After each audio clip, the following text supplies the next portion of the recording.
Sir, so ito na po yung ignition mo, pang NMAX version 2. So, siyempre bago ko pinadala sa iyo, ito siya. So, meron siyang feedback. Ayan. And then kapag ino natin yung knob, i-click mo lang 'yan. Ayan, tapos on mo. Mau-on siya, okay? So, may mga harness na kasama 'yan.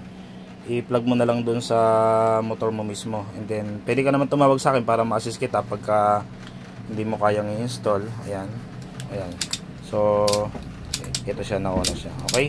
So, may feedback. And then, ito, gawan mo na lang siya ng kabitan doon sa motor mo. Kailangan sa napipindot mo siya at hindi nababasa ng tubig. May purpose din ito. Tuturo ko din sa iyo kung paano ang gamit nito. And then, meron siyang sa light. Ito to.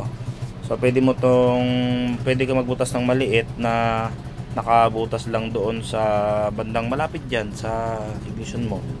So, okay na to. And then, sa kanyang susi, in case naman na hindi na gumagana yung remote, halimbawa, ito, nawala ka ng remote, ayan, i-off natin.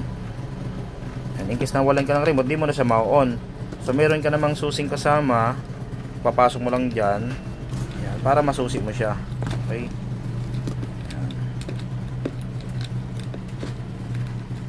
Ayan, pag napasok mo na siya, masususi mo na siya, kahit wala siyang remote. Okay. Hindi, pag nabunot mo naman siya, ayun, para wala siyang pinanggalingan. Diba? So, papunta na yun sa sir.